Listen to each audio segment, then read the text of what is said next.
Assalamualaikum warahmatullahi wabarakatuh. Perkenalkan, nama saya Nadia Cesaria Kinanti dari Fakultas Keguruan dan Ilmu Pendidikan, jurusan Pendidikan Biologi. Di sini saya akan mempresentasikan mata kuliah yaitu belajar dan pembelajaran untuk memenuhi UTS. Langsung saja, yaitu saya akan menjelaskan tentang teori belajar humanistik.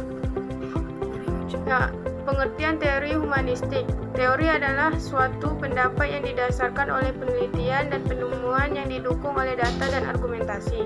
Secara garis besar, teori humanistik adalah sebuah teori belajar yang mengutamakan pada proses belajar, bukan pada hasil belajar. Teori ini mengembangkan konsep untuk memanusiakan manusia, sehingga manusia atau siswa mampu memahami dari lingkungan. Menurut Agus Suprajono menguraikan bahwa teori merupakan perangkat prinsip-prinsip yang terorganisasi mengenai peristiwa-peristiwa tertentu dalam lingkungan. Teori ini dikatakan sebagai hubungan dan proposi. Ibaratnya bangunan, teori tersusun secara kausalitas dan fakta-fakta, variabel, konsep, dan proposi. Selanjutnya yaitu tujuan dan prinsip teori humanistik. Tujuan dasar pendidikan humanistik adalah mendorong siswa untuk mandiri dan independen, mengambil tanggung jawab untuk belajar, menjadi kreatif dan tertarik dengan seni, menjadi ingin tahu tentang dunia sekitar mereka.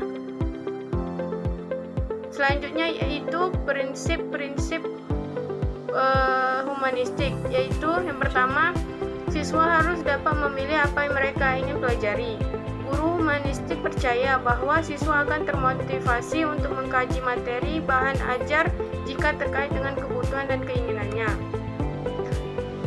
Selanjutnya yaitu tujuan pendidikan harus mendorong keinginan siswa untuk belajar dan mengejar tentang belajar. Siswa harus memotivasi dan merangsang diri pribadi untuk belajar sendiri. Selanjutnya, pendidikan humanistik percaya bahwa baik perasaan maupun pengetahuan sangat penting dalam proses belajar dan tidak memisahkan dominan kognitif dan afektif. Pendidikan humanistik menekankan perlunya siswa terhindar dari tekanan lingkungan sehingga mereka merasa aman untuk belajar. Setelah itu, siswa merasa aman, maka belajar akan lebih mudah dan lebih bermakna. Selanjutnya yaitu tokoh-tokoh teori humanistik. Yang pertama Arthur W. Cobbs, yang kedua Abraham Maslow, dan yang ketiga Carl Rogers. Arthur W. Cobbs berpendapat bahwa banyak guru membuat kesalahan dengan berasumsi bahwa siswa mampu belajar apabila materi pelajaran disusun dan disajikan sebagaimana mestinya. Guru tidak memaksakan materi yang tidak disukai atau tidak relevan dengan kehidupan mereka. Anak yang tidak bisa matematika dan sejarah bukan karena bodoh atau tidak mengetahui, karena mereka enggan atau tidak memiliki alasan untuk mempelajarinya.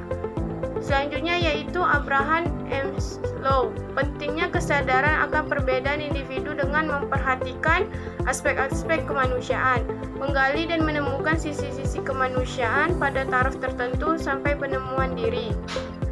Proses belajar yang ada pada diri manusia adalah proses untuk sampai pada akulturasi diri atau learning how to be. Belajar adalah mengerti dan memahami siapa diri kita, bagaimana menjadi diri sendiri, apa potensi yang kita miliki, gaya apa yang kita miliki, dan langkah-langkah apa yang kita miliki, apa yang kita rasakan, nilai apa yang kita miliki dan yakini, ke arah mana perkembangan akan menuju. Selanjutnya yaitu tokoh Carl Rogers. Menjadi manusia berarti memiliki kekuatan yang wajar untuk belajar. Siswa tidak harus belajar hal-hal yang tidak berarti. Siswa akan mempelajari hal-hal yang bermakna bagi dirinya. Pengorganisasian bahan belajar berarti mengorganisasikan bahan dan ide serta bagian yang bermakna bagi siswa. Belajar yaitu bermakna dalam masyarakat modern berarti belajar tentang proses. Selanjutnya yaitu proses pelaksanaan belajar teori humanistik. Ciri-ciri guru yang bersifat fasilitator adalah merespon perasaan peserta didik, mengundangkan ide-ide peserta didik untuk melaksanakan interaksi yang sudah dirancang, berdialog dan berdiskusi berdiskusi dengan peserta didik, menghargai peserta didik, kesesuaian antara perilaku dan perbuatan, menyesuaikan isi kerangka berpikir bersifat penjelasan untuk tersenyum pada peserta pendidik.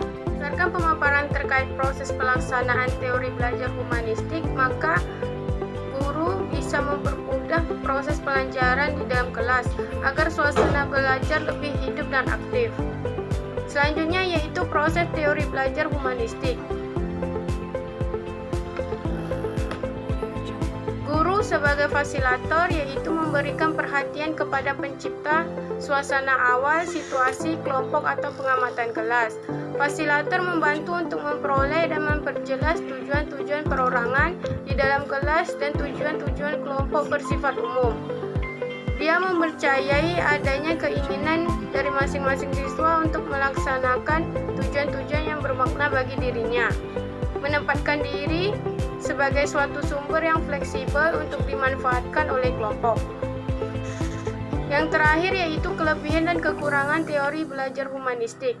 Kelebihannya yaitu aplikasi teori ini memunculkan kreativitas peserta didik atau orang yang belajar.